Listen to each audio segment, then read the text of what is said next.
Right, okay guys, welcome to another of my videos. This is a video I would prefer to have not had to make. It's, what date is it? It's the 4th of October. And I woke up this morning, like most people, the first thing you do is you switch your alarm off and you check Twitter, whatever, Facebook, and I did that this morning and I was met with really sad news. From a tweet to say that Ben Daglish has sadly passed away. Now, you know, if you're an 8-bit owner, especially a Commodore 64 guy, you'll have been aware of what Ben did. Ben Daglish, in fact, I've printed off a few details here. Ben was born on the 31st of July 1966, and he was a musician. I first became aware of him making music for the Commodore 64 when he teamed up with, in fact he did music for Tony Crowther, who did a lot of games for like Gremlin Graphics, Alligator. The first game that I remember playing, and I played it just for the music, and that says it all about the talent of this guy, and that game was Loco. Loved the music to bits. I think it was based on a Jean-Michel Jarre track, I don't know. But yeah, I fell in love with that track. I became aware of Ben Daglish as a musician. He, as like I say, teamed up with Tony Crowther, and they started a sort of a team called We Music. We make use of sounding computers, I think it was, that's what it stood for. But you know, Tony Crowther, they kind of parted company, and Ben just he really established a skill at making the SID chip sing. I mean, there was probably, now, you know, don't flame me for this, there's probably 4 or 5 guys who became, basically they became the, I don't know, what do you call it, they just became the best at making music on the SID chip. You had Martin Galway, you had what do you call it, Rob Hubbard, you had Ben Daglish, you had David Whittaker. There was quite a few others, but Ben Daglish, he was up there with Rob Hubbard. I mean, I know they worked together on a lot of games. Ben was a very, very active person in the whole retro scene. I mean, sadly I never actually got to ever meet the guy. I did go to a Retrovision back in 2005 I think it was, and Ben was there with the is it Mark Wright, I think it is, the Mad Fiddler, and they played some live music. You know, Ben was on the flute whistle. I've watched Bedrooms to Billions. I've watched a lot of interviews with the guy, and it was like, I'm trying to think, it was like if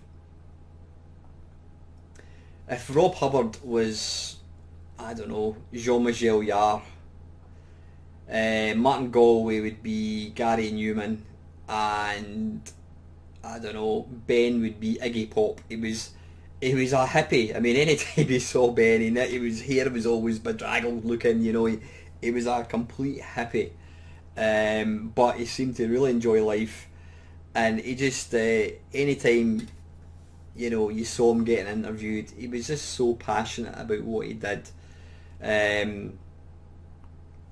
He really was. I mean, I'm looking at the list. I know I thought he only composed for the Commodore 64. That is not true. I mean, he composed in the Amstrad. He did what, 1, 2, 3, 4. He did about 20 games in Amstrad.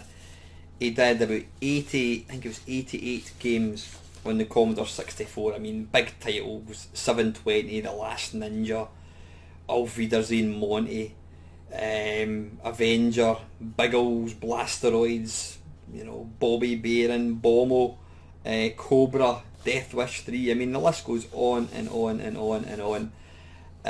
He had a real distinct sound. Like all these guys, Rob Hubbard, you could listen to a SID tune and invariably you could tell who wrote it.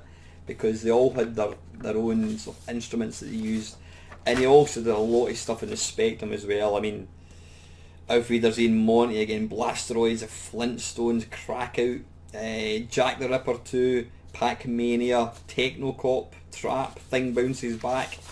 The list goes on and on and on. And he also did some on the Commodore Amiga as well.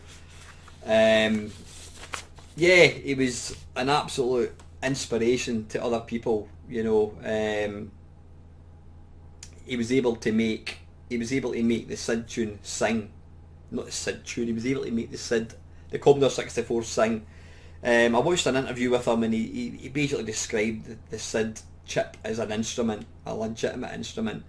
And like I said, he was able to, you know, to just make it do things that no one else could possibly do.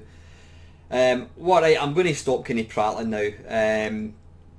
Yeah, apparently he passed away on the 1st of October, which was like 3 days ago. I think it was Chris Abbott actually first tweeted it. So, you know, there's not really much to say other than he's going to be a big loss to the music scene, in particular to the sort of the computer scene.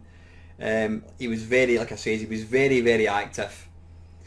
You know, he enjoyed the whole scene. He would go along and play all these live gigs, and from what I gather, he was meant to be one of the nicest guys you could ever meet. A very gentle person, always very welcoming, would always have time to talk to people, which says it all about the guy.